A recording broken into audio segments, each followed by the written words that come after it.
Make sure you raise your hand when you have questions. We have a mic coming around, so make sure you speak to the mic. So first question, please. Questions? Right there. Right. Okay.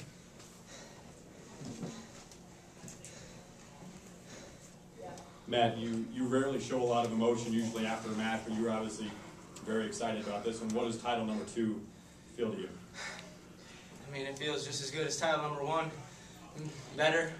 I mean, I don't know. It's a new year. It's a new thing. It's a new challenge. There's new obstacles you have to overcome. And, you know, throughout the year, you don't show a lot of emotion because you're not finishing the way you want to finish.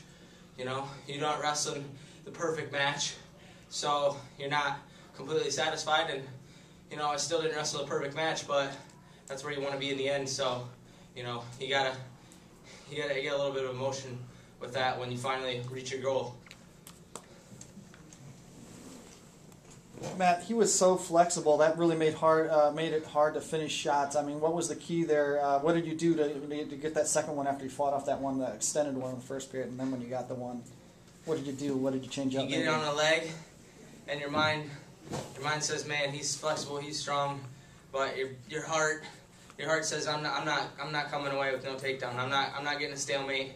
This match I'm ending it right here," and you know that's what you got to do. You get in those tough situations, you have a second to think. The only thought that goes through your head is, I'm not letting go. There's no way he's getting out of this. There's no way. And that's what it's got to be. Question in the back. Matt, you wrestled him already this year. Was anything drastically different about this match than when you beat him at Penn State? Yeah, I won in regulation. I won by 4 points instead of a takedown in overtime and scrambles the whole match. You know, it was a tough match. It was a 7-minute battle. But, you know, you make improvements, you try and widen the gap. It may have been a small jump, but that's still widening the gap, and that's what you're trying to do every single time is perform better than you did the time before. Matt, Iowa is obviously one of the more elite programs in wrestling. You're now a 2-time NCAA champion for the most storied program. What does that kind of mean to you in leaving your legacy at Iowa, and you still have 1 year left? Well, you know, I mean, that thought crossed my mind today. You know, how are you going to make your legacy? How are you going to, you know, set your mark in the program? And I was a 1-timer, a 3-time finalist.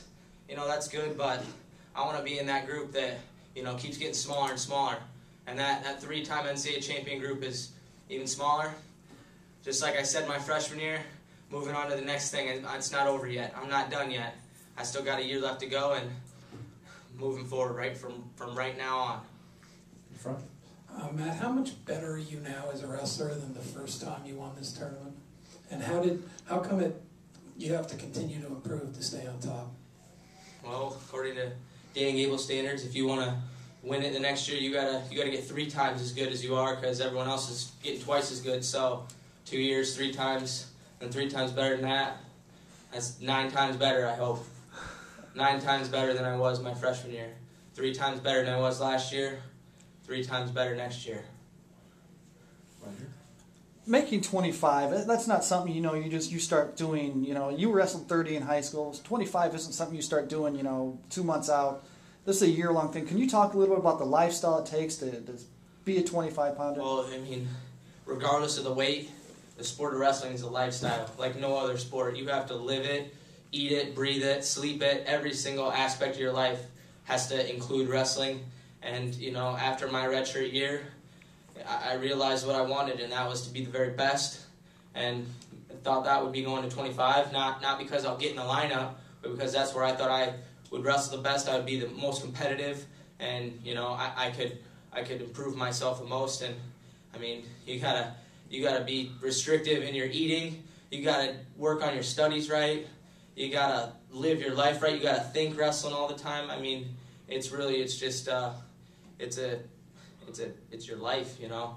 You live it each and every day, even in the off season, and that's really the key to what you're saying is being a 25-pounder.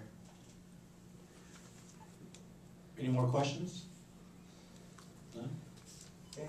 Matt, thank you very much. Thanks, Matt. Congratulations and happy St. Patty's Day.